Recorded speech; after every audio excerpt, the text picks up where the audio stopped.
Hi, Jen. It's so great to have you here. I'm so excited to talk with you. Hey, Alyssa, it's great to be here. Awesome. Thank you for making some time to chat with us and talk a little bit about what you do. Right before we dive in, would you just share a little bit about kind of who you are, your business, and tell me a little bit about your VA services? Yeah, absolutely. So my company is called Sparent. It's parent with an S on the beginning. It is a made-up word. But the reason our company is called Sparent is because we are a virtual agency and our talent pool consists entirely of stay-at-home moms who have come from corporate backgrounds or other businesses who are taking a break from full-time traditional employment. Yet they have some pockets of time and they certainly have a lot of diverse skills.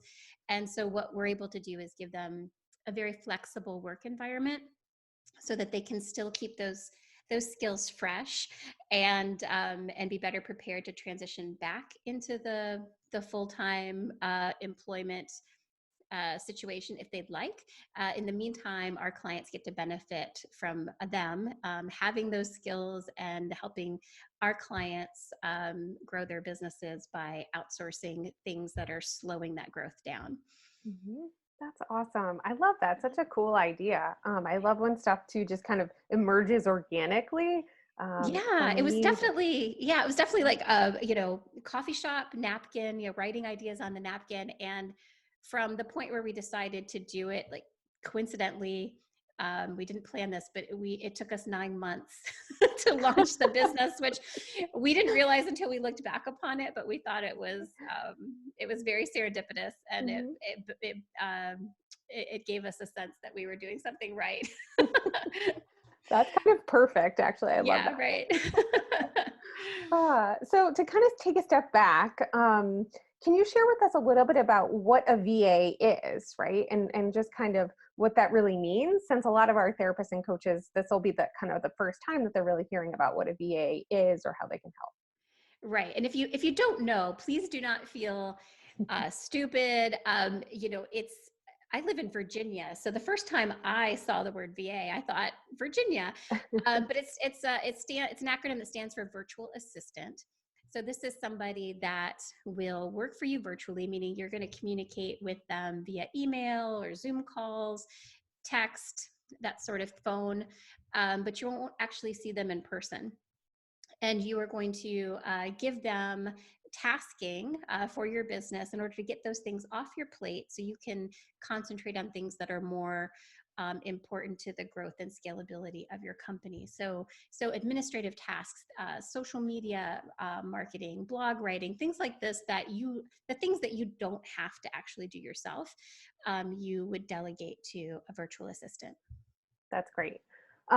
Yeah, that it's making me feel like, oh my God, like I need this right away. Yeah. So it sounds like really help with the kind of nitty gritty tasks, like the stuff that you personally as a business owner don't have to be doing, but have to get done still. So they need to get done by someone.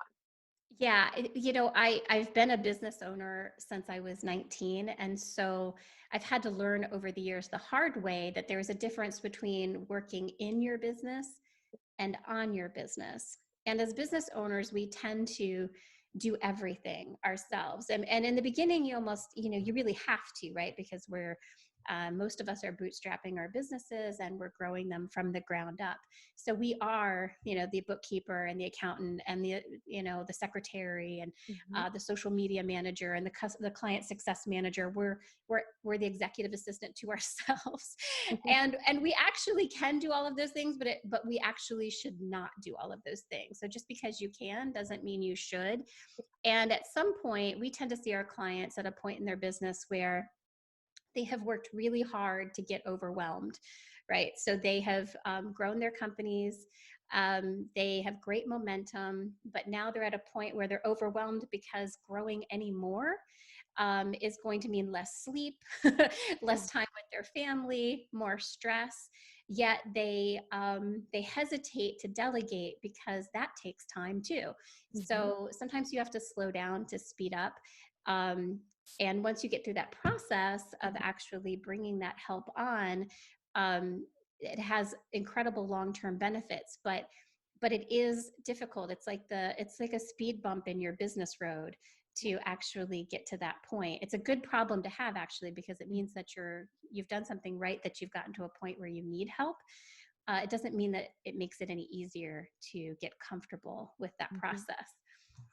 Absolutely. Absolutely. That's a great description. And I think many of the folks who are coming into our website retool challenge are kind of in this place of exactly what you described, where taking on the task of upgrading their website or doing things that would be associated with that feels like, oh my gosh, it's a heavy lift. I can't put one more thing on my plate. I have a client caseload I have to attend to. I have all these little pieces or moving pieces related to that. So the website is the thing we're talking about this month, but really that could be replaced by any new project, right? Mm-hmm. Doing a speaking engagement or putting on a webinar or doing anything where it's a new and extra task. People start to hesitate because now it means like, oh my gosh, like on my weekend, I'm going to have to do all of that.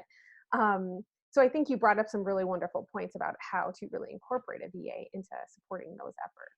Yeah, and the website is a tricky beast, right? Because I know, I think almost every small business friend I have, when you go to look at their website, they almost immediately apologize for it, right? Like, I'm so sorry, it's not where I want it to be right Yeah. now. I'm still working on it. I'm going to take down this page and add another page. Like, they go into this whole, justification of why their website might not be, the best, and they're a little embarrassed by it. So, but the reason it's so important is because you're not sure how much business you're losing or that you're failing to capture by having an anemic or ill-performing website.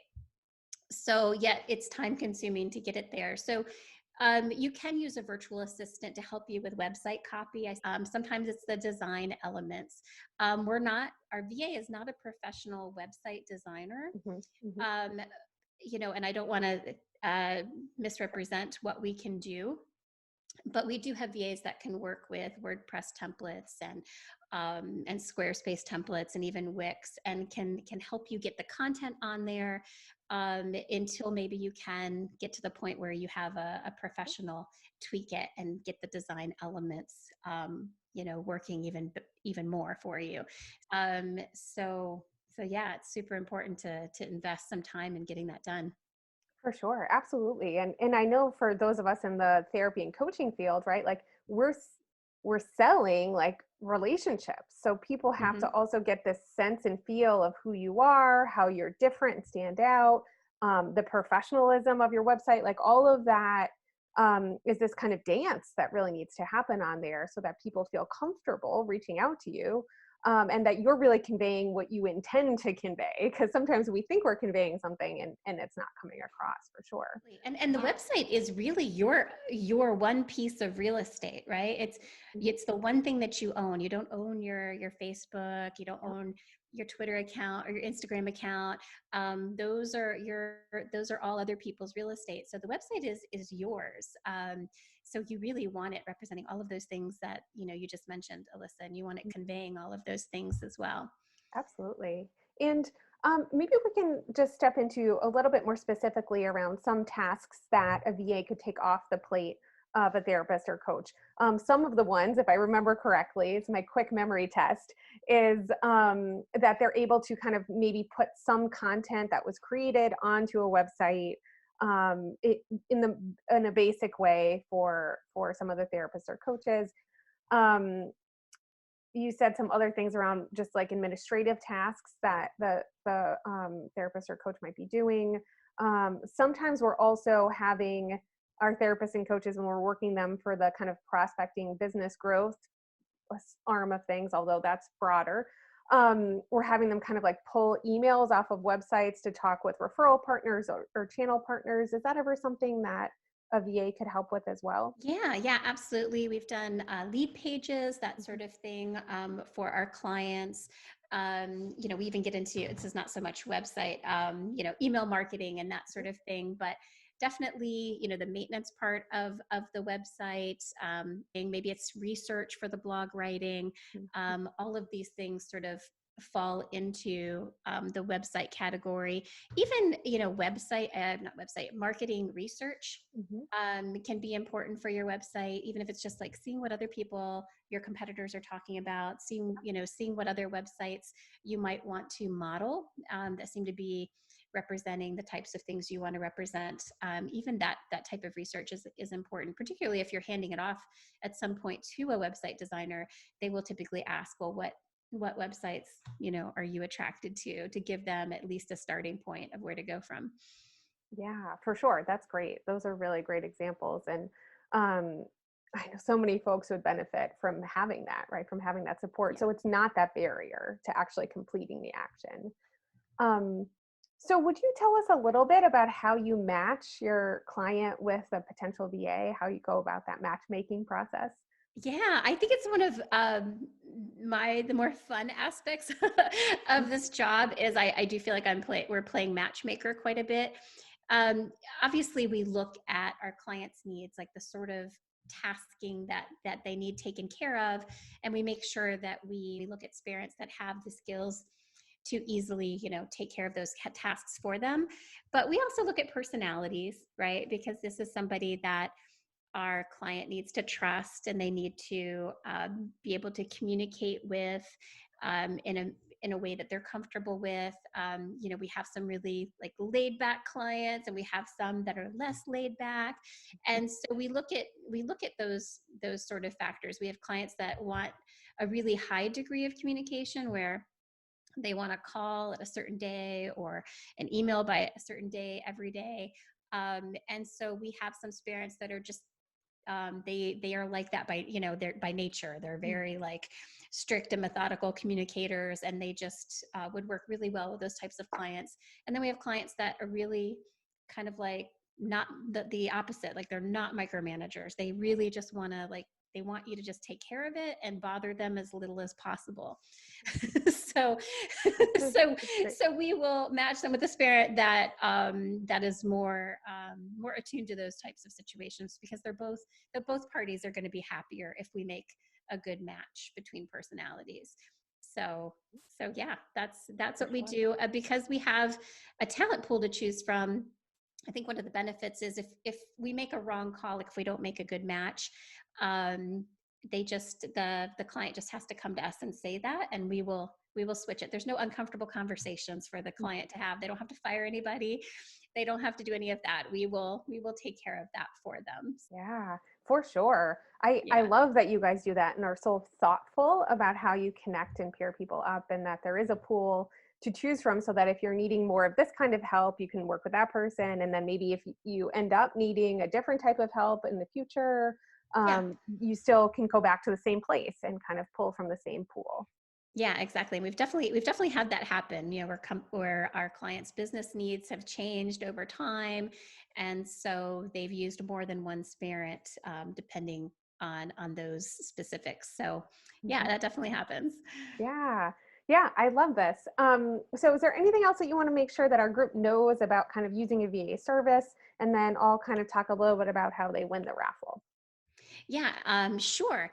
I would say, try not to be too intimidated or overwhelmed just in the process of bringing on a VA, Mhm. but carve out some time to organize your needs, even your like, how are they going to access the platforms that you want them to use, that sort of thing. Get all of that information organized.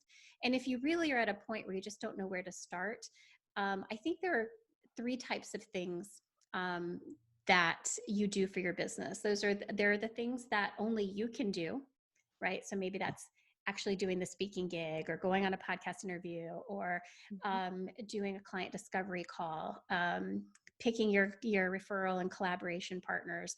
Those are the things that you as the CEO of your business can only do.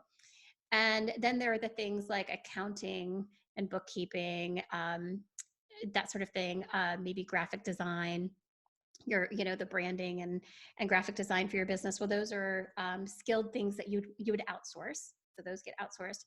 And then there are the administrative tasks, like your social media management and your research and your email marketing campaigns. These are things that can be outsourced to a virtual assistant so that you're left with only the high level tasks and in that CEO seat of your business.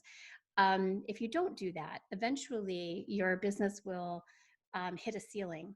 And I don't know if you deal only with women, but as a woman, the reason, so many years ago, that I was drawn to being an entrepreneur and working for myself is because I didn't want to deal with that glass ceiling.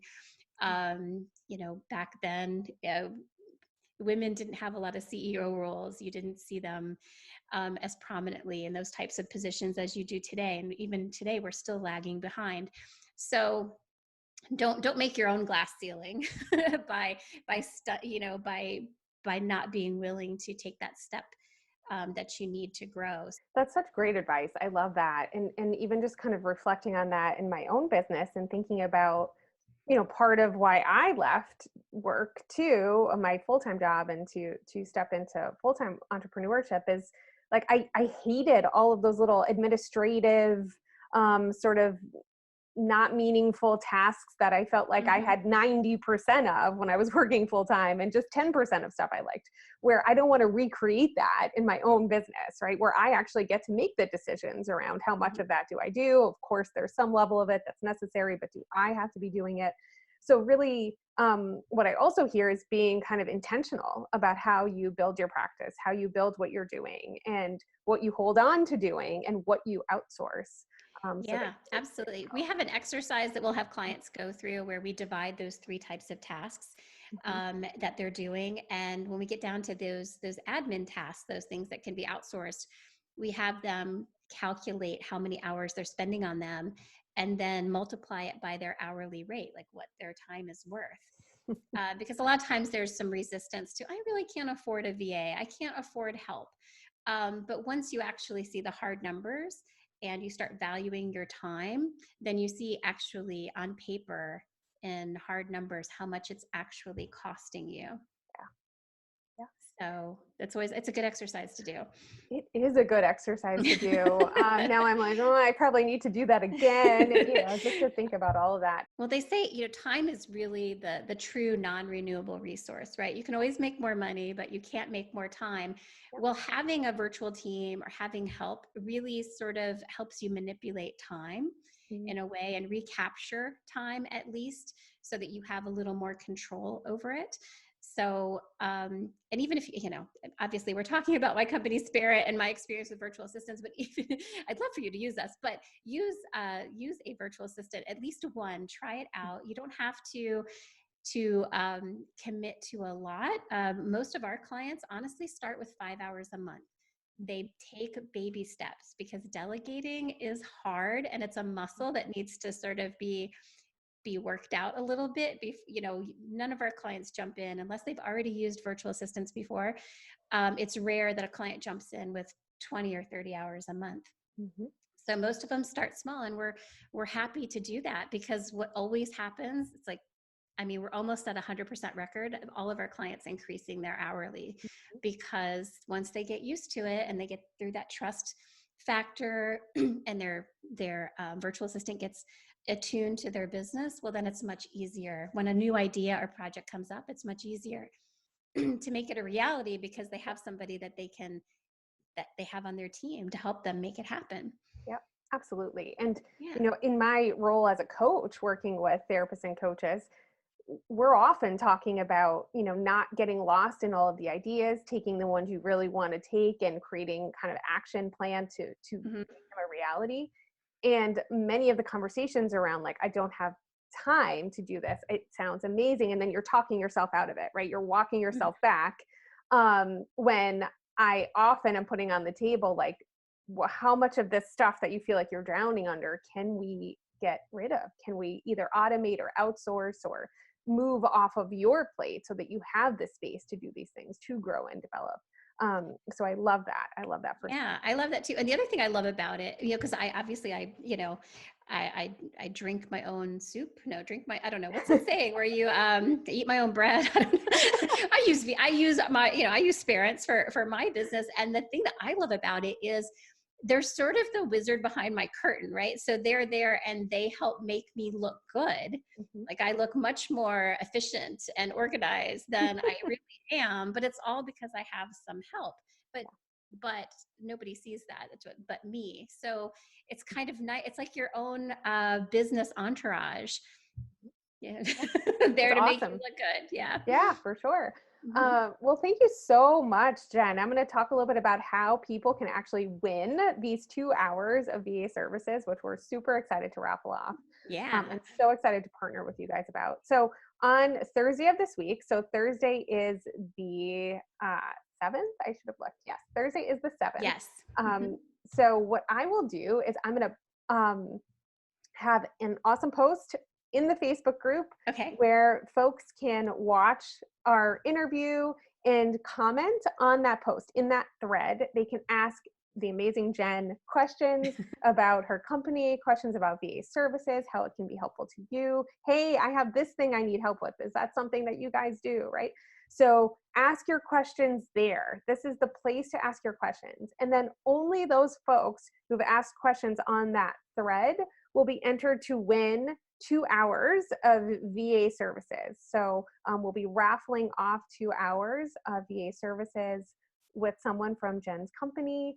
And we're really excited for that because I think once you kind of dip your toe in, you're going to be hooked on having a VA to help you. So So thank you, exciting. I Jen. can't wait. I can't wait to see everyone's like progress with their websites. This is a great challenge, by the way. It's really something that it's really tangible. And at the end, if you'll really have something like valuable that's going to benefit your business. I love it. Absolutely. We are definitely hoping so. And thank you so much. And also, Jen is in the Facebook group, so she can answer questions that you guys may have. So feel free to reach out and interact. Yeah, And please we'll, do. we'll talk with you guys soon. Thank you, Jen. Thank you. Bye. Bye.